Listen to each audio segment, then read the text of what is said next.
With respect to count 6 of indictment 307487, we, the jury, find the defendant, Janet Hinds, not guilty. Members of the jury, your foreperson has announced the finding of not guilty in regard to count 6.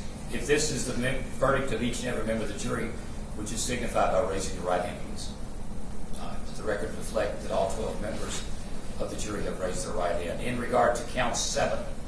With respect to count 7 of indictment 307487, we, the jury, find the defendant, Janet Hinds, guilty of speeding. Members of the jury, your foreperson has announced a finding of guilt in regard to count 7. If this is the verdict of each and every member of the jury, which is signified by raising your right hand, please. The record reflect that all 7 jurors have raised their right hand. In regard to count 8. With respect to count 8 of indictment 307487, we, the jury, find the defendant, Janet Hinds, guilty of failing to exercise due care. Members of the jury, your foreperson has announced a finding of guilt concerning count 8. If this is the verdict of each and every member of the jury, which is signified by raising your right hand, please. The record reflect all 12 jurors have raised their right hand. In regard to count 9. With respect to count 9 of indictment 307487, we, the jury, find the defendant, Janet Hinds, guilty of failing to maintain lane. Members of the jury, your foreperson has announced a finding of guilt concerning count 9. If this is the verdict of each and every member of the jury, which is signified by raising the right hand. Record reflect that all 12 member jurors have raised their right hand. And finally, in regard to count 10. With respect to count 10 of indictment 307487, we, the jury, find the defendant, Janet Hinds, guilty of driving under the influence. Members of the jury, your foreperson has announced a finding of guilt concerning count 10 of the indictment. If this is the verdict of each and every member of the jury, which is signified by raising your right hand. Let the record reflect once again that all 12 jurors have raised the right hand. Janet Hinds, would you stand, please? You may sit down now. Thank you. Janet Hinds, it's the verdict of the jury in count 1, vehicular homicide by intoxication. There is a finding of guilt. It's the verdict of the jury. In regard to count 2, reckless driving, it is the verdict of the jury that you are guilty of that offense. In regard to count 3, it is the verdict of the jury of guilty of lesser offense of guilty of leaving the scene of an accident resulting in injury or death. In regard to count 4, it is the verdict of the jury that you are guilty of failing to report an accident. In regard to count 5, it is the verdict of the jury that they have reached a finding of not guilty concerning the offense of failing to render aid. In regard to count 6, it is the verdict of the jury that you are not guilty in regard to violating a traffic control device. In regard to count 7, it is the verdict of the jury that you are guilty of speeding. In regard to count 8, it is the verdict of the jury that you are found guilty of failing to exercise due care. In regard to count 9, it is the verdict of the jury that you are guilty of failing to maintain a lane. In regard to count 10, it is the verdict of the jury that you are guilty of driving under the influence. You may have a seat, please. A sentencing hearing will be set momentarily. Members of the jury, I thank you. Everyone thanks you for your hard work and your attention to this case. I think it's probably apparent to everybody that it was necessary that you come from Davidson County. For people who have absolutely no knowledge of the case, and you've done that, and you've listened to the case, and you've rendered verdicts in all 10 counts. Thank you for your hard work. Thank you for being here. I'll excuse you momentarily, but let me tell you this. In Tennessee, people may want to talk to you about your verdicts.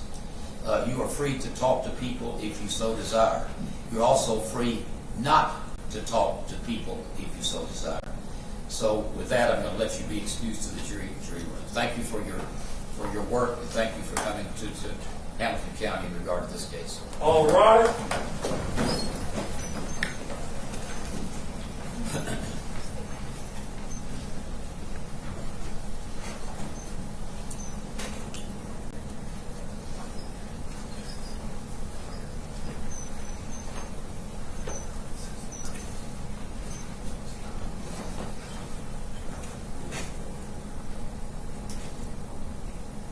Folks, you may have a seat. Mr. McGowan, Ms. Chalk, we will order a pre-sentence investigative report from Ms. Hinds, and then we will set a sentencing hearing. Should be within 45 days. Now, we are at September 25, so let's look at the docket and see when this can be held. And then we will discuss other issues at this time.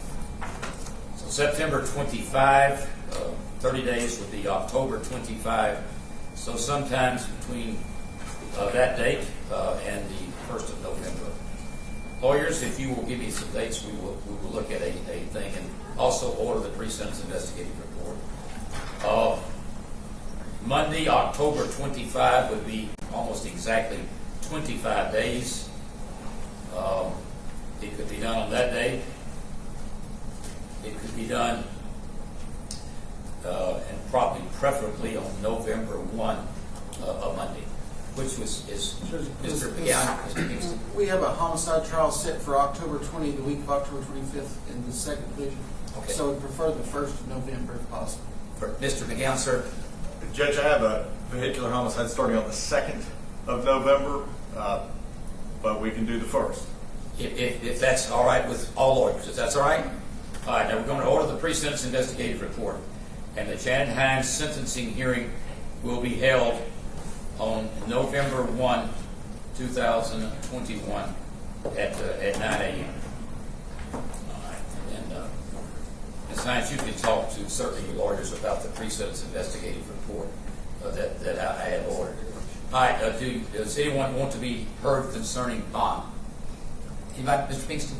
Judge, it's not an automatic revocation on the conviction of the B felony, but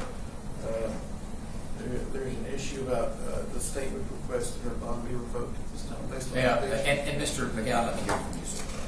Judge, I would just indicate that throughout this process, she has continued to participate in peer perfect court date. It's not automatic, Judge, and we would just ask that she be able to remain on bond in view of what the mandatory sentencing provisions are. This will be an opportunity for her to resolve. And strangely enough, both lawyers have mentioned the automatic revocation. The vehicular homicide by way of intoxication is not one of the Class B felonies that's mentioned.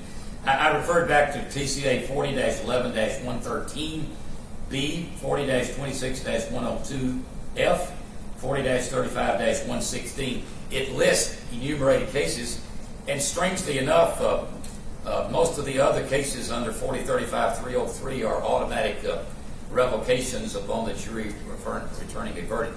But this is not one of them. So, Mr. Kingston, Mr. McGowan, you're right. There has been large bonds set throughout this case. At this point in time, I'm not going to change the bond, but there is a substantial property bond that we heard of later, and a bond concerning the monitoring and house arrest. I want to make sure that all those provisions are in effect right now. So I think Ms. Hinds will have to go into custody to make sure that those things are in effect. So as soon as those are in effect, she may remain on bond under those same guidelines until the sentencing hearing, the 1st of November. So Ms. Hinds, you'll need to go with the officers to make sure that those guidelines of the bond are in effect.